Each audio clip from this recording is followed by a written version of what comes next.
Senator Lindsey Graham. And Senator, I want to reiterate that we just broke news on this program, top of the show, that the Democrats are now saying that border wall funding in exchange for money for a wall must include limits on the number of ICE detention beds. You don't think the president will sign such a bill?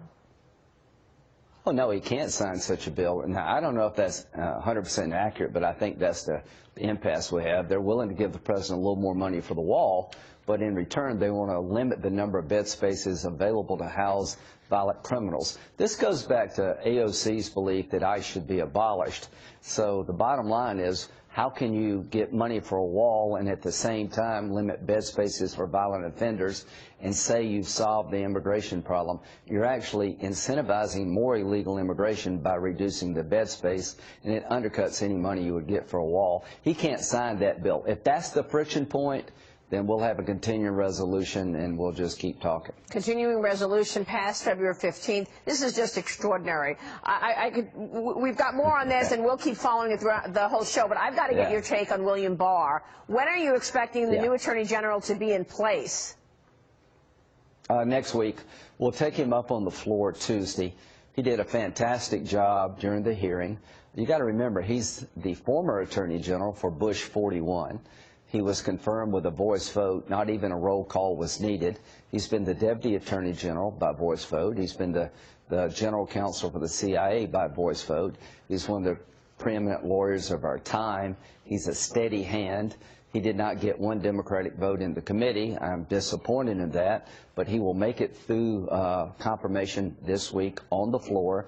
He'll pick up a handful of Democrats, and he'll be an outstanding Attorney General for this country. And he will begin the job when, officially? Well, hopefully we can get him voted on in the Senate this week. We begin debate Tuesday. I think we have the votes and then some. Hopefully in a week or so, he'll be the Attorney General, and he would be a steady hand. He'll look at all the abuse at the Department of Justice and try to bring it back to normalcy.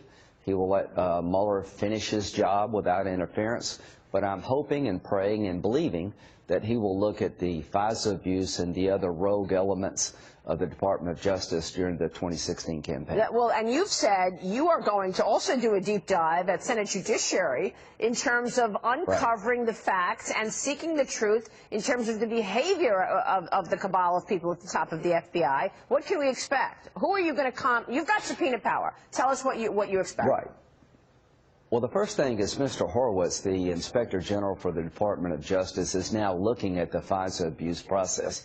I'm going to give him some time to do his report. I'm starting in the judiciary already, looking at the FISA warrant process. You got to remember, without the dossier, which is unverified to this day, there would have been no warrant issued against Carter Page. And this dossier was given to by Comey right after the president was elected, and Comey tells the president, oh, we can't verify it, I just want to let you know it's out there. That same document was given to the court, to the FISA court, by the Department of Justice, where they certified it was accurate enough to get a warrant. How can you reconcile those two things? So the bottom line is there's a lot to look at when it comes to FISA abuse. And yet, Adam Schiff and his colleagues on the House side and the Democrats, they are saying, we're going to look at something entirely different. We're back with my next guest. He's the investigative journalist behind a new opinion piece this morning published in The Hill. It is titled The Case for Russia Collusion Against the Democrats. Joining me right now is John Solomon. And John, it is good to have you on the program this morning. You've done excellent work on this story, we know, for the last 2 years. I'm going to get to your new op-ed in a moment, but give me a reaction to what we just heard from Senator Lindsey Graham. Yeah, great interview. You pinned him down on something that we've all been trying to find out. Who is he going to subpoena? He mentioned a bunch of names, including everybody, James Comey, and the entire gang that signed the FISA. That's very important news. One name I didn't hear, but I'm curious to see if he will be Christopher Steele, the author of the dossier. I think that would be an interesting turn of events. And he said whoever signed that FISA warrant that was done 4 times, that has to include Rod Rosenstein and Sally Yates to get subpoenaed. Absolutely. That's big news. I agree. What are you hearing about Michael Horowitz? The Inspector General is also working on this side-by-side track to Lindsey Graham, as he put it. What are you hearing there? He's a great investigator. By all accounts of the people who've been involved, he's been doing a very thorough review of this FISA case. And what I'm hearing is sometime between April and June, July timeframe, he'll release his findings, and I would expect that those are essential to this entire narrative, and we're going to learn a lot more facts that are already out there. I mean, Mark Meadows, Jim Jordan, Devin Nunes have done a great job getting some of this information out, but there's still a lot of dark, dirty secrets that we don't know about what went on behind the scenes at the FBI. Well, we know that they went to the FISA court and did not give all of the information about the dossier. So right. They did not tell the court that, in fact, Hillary Clinton and the Democrats paid for it, and it was all political opposition research, as opposed to some real informative report. It was actually salacious and unverified, as Jim Comey said himself. So in terms of the catalysts on this, are we ever going to get accountability? Because if you hear Adam Schiff and the Democrats on the Intel Committee talk about this, and Jerry Nadler, they're focused on a whole host of other investigations about President Trump's tax returns.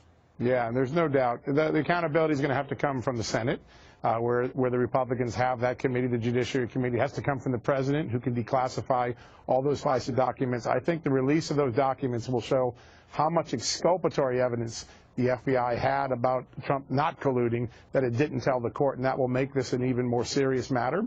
But I think it's going to have to come for those, and then, of course, the IG and the new Attorney General, Bill Barr, who's the new sheriff in town soon and has the ability to start holding people to account, something that Rod Rosenstein doesn't seem to have done during his tenure. John, you're breaking some news this morning in your new opinion piece about collusion and the Democrats. I want to take a short break on that note. I want to come back, and I want you to list for us where you have found collusion between the Democrats and the Russians, and whether or not we'll see accountability there. We're back with John Solomon, investigative reporter. And John, tell us about your new op-ed out this morning. Yep, so I have a new article out that identifies more than a dozen instances in which Democratic players in the Russia scandal had contact with Russians, and I'll just use one good example. A lot of people don't know this, but Christopher Steele's primary source for all the evidence that he put in the dossier, gave to the FBI, was a retired Russian intelligence operative. Very important for people to know. He took information from Russia as a foreign agent himself, a Brit, gave it to the FBI. The FBI gave it to the court, even though it was unverified, and that's how we launched this investigation. So the article goes through a dozen of those sort of contacts, and what you're seeing as the evidence of Russia collusion by Donald Trump wanes and dissolves into what it was, a political dirty trick, the evidence of the Democrats working the Russians to influence the election is starting to grow. I understand that. Then why is it that the Democrats have been so successful in this narrative of Donald Trump has dealt with the Russians? Yeah. Well, there was a lot of media hysteria. Let's go back to the early 2017 period. All those front page stories in the Washington Post and New York Times, CNN. I think we'll look back at history and look at those and see a lot of those were false or misleading, overstated, and the evidence that was being leaked to them actually was uncorroborated at the time, and that got that hysteria going. It gave the Democrats a wonderful platform to launch their investigations. But now we have the benefit of time, and as we learn more and more information, we see it for what it was. It was a political dirty trick designed to harm the election and to delegitimize President Trump after the election. Your piece also goes back to talk about the Skokovo project. I remember this project because I was covering it as well back in the day, in the early 2000s, when Russia wanted to become the new Silicon Valley. And they were encouraging American companies to go and share information there. That's right. And you say that Hillary Clinton was involved. She was. In fact, she was the driving force in the United States. She invited Medvedev to come to the United States and visit Silicon Valley. She arranged for several executives to go over and start sharing information with the Russians. What information were they sharing? You're saying this was a national security issue. It was, absolutely. And I think what ends up happening is a few years later, both the United States military and the FBI counterintelligence division raised warnings that this Skokovo was actually used by the Russians to bleed information of our best technology, our best military technology. So something that sounded good got Clinton Foundation donors involved. At the end of the day, it became a threat to national security, something very similar to what we heard in Uranium One. And so these are areas that the Republicans haven't fully investigated, but perhaps in 2019 they'll come to light. All right, we will leave it there. John Solomon, it's good to see you this morning, sir. Thanks so much. Welcome to Waters World. I'm Jesse Waters. A dumpster fire on the left. That is the subject of tonight's Waters Words. The media won't tell you, but the Democrats had the worst week they've had in years. Let's take a look. Elizabeth Warren, top-tier presidential candidate, busted for racial identity theft.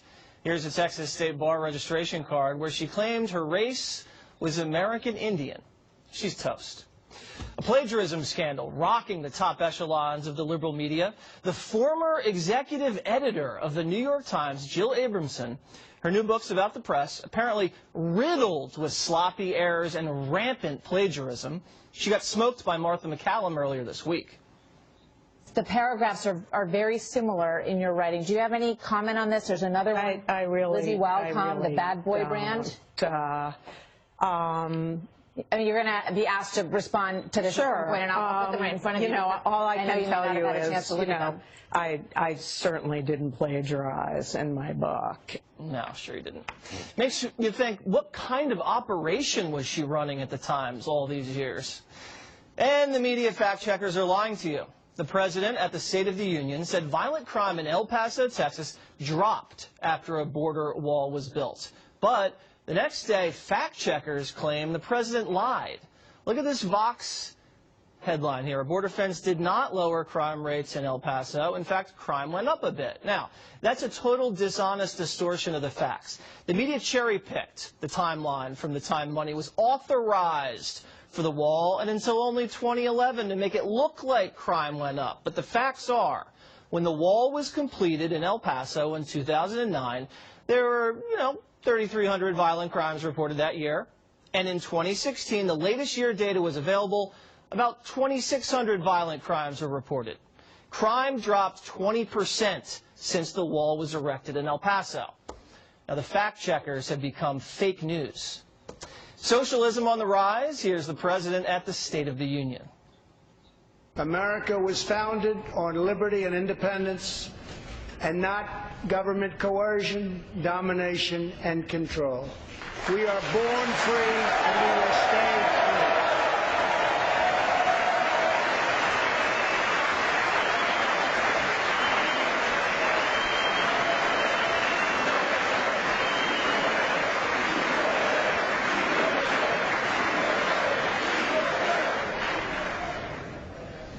Tonight, we renew our resolve that America will never be a socialist country.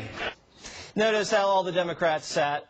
And by the way, Democrats refused to stand against infanticide as well. Also this week, the Democrats unveiled a Green New Deal. It's Marxism. Here's what it calls for. You ready? Abolish fossil fuels, free housing, free healthy food, free money for those unwilling to work, free education for life, abolish air travel, rebuild and upgrade all existing buildings in the United States of America. And we're going to have some fun with that with our next guest in a second. Blackface scandals continue to humiliate Democrats in Virginia. The governor and the state attorney general both appearing in blackface, yet no one's resigned. The #2 Democrat in Virginia has been accused of sexual assault, and he's riding it out.